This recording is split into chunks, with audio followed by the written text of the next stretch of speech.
ये चैप्टर 2 का last part होने वाला है और बहुत छोटा सा होने वाला है, ठीक है, बहुत छोटा सा पार्ट होगा, लास्ट 3-4 मिनट का होगा। बाय 1927, अब मैंने तुम्हें पिछली बार ही बताया था कि एक नया लीडर बन जाता है जिसका नाम था जोसेफ स्टालिन, क्योंकि लेनिन मर जाता है, ठीक है। तो ये जो जोसेफ स्टालिन है ये क्या करता है कि 10 सालों में Russia face the problem of shortage of grain supply का शॉर्टेज फेस कर रहा था 1927 से 28 तक। तो गवर्नमेंट ने क्या किया, प्राइसेस फिक्स कर दी थी, हमने पिछले वाले पार्ट में भी ये चीज़ डिस्कस कर रही थी। और पीसेंस रिफ्यूज टू सेल, पर है ना, देखो प्राइसेस फिक्स होगी तो पीसेंस, दिखती बात है कि ये चीज़ उस चीज़ से एग्री नहीं होंगे। क्यों? क्योंकि उस उनका कॉस्ट प्राइस तो हाई हो रहा है, सेलिंग प्राइस कम है, तो ऐसे थोड़ी ना सेल कर पाएंगे।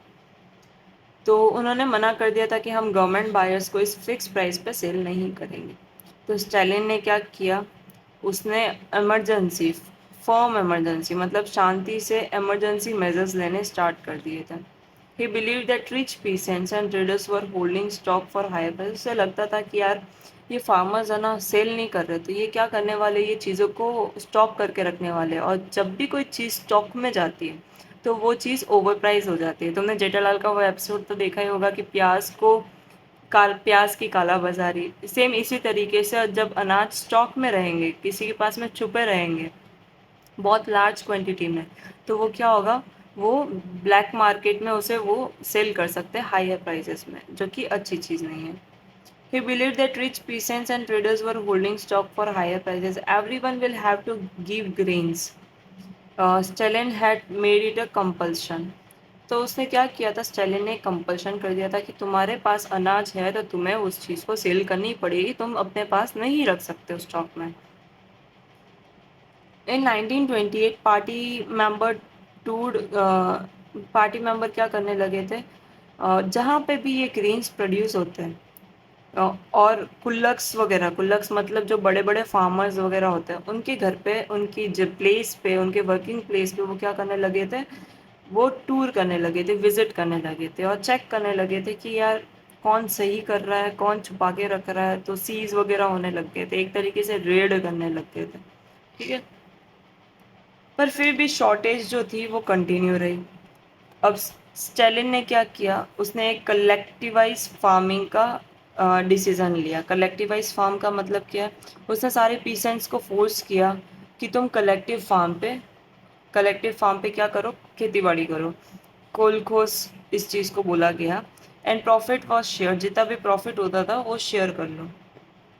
पीसेंट्स ने उस चीज़ को एक्सेप्ट नहीं की। पीसेंट्स बहुत ज़िद्दी थे, ना उनको वो वाली चीज़ चाहिए थी ना ये वाली चीज़ चाहिए थी, ठीक है, ना उनको फिक्स प्राइसेस चाहिए थी ना उनको कलेक्टिव फार्मिंग चाहिए थी।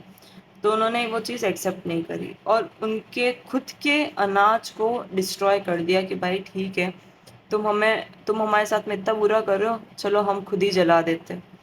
तो गुस्से में उन्होंने अपने खुद के लाइफ स्टॉक्स को, मतलब भेड़ बकरी वगैरह को, सबको जला दिया था।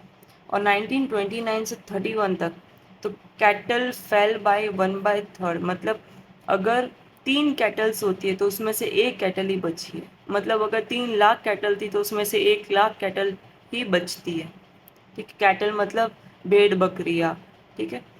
Those who resisted collectivisation were exiled and deported. जो भी लोग कलेक्टिवाइजेशन को अपोज करता था उसको एक्साइल्ड कर दिया गया, और डिपोर्टेड मतलब उस जगह से या तो हटा दिया गया या मार दिया गया।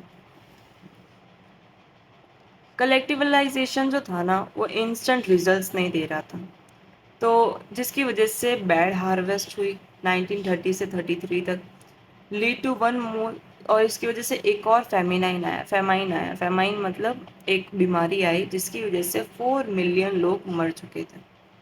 फेमाइन का मतलब क्या होता है, भूख की कमी, मतलब खाने की कमी, सॉरी, खाने की कमी आई जिसकी वजह से 4 मिलियन लोग लगभग मर चुके थे। अब इस चीज़ की वजह से पार्टी किसको क्रिटिसाइज करती, स्टालिन को, कि भाई तुमने एक्शंस लिए बट उसका कोई रिजल्ट तो मिला नहीं। जो भी स्टालिन के अगेंस्ट गया, people who go against challenge charge critics with conspiracy against socialism।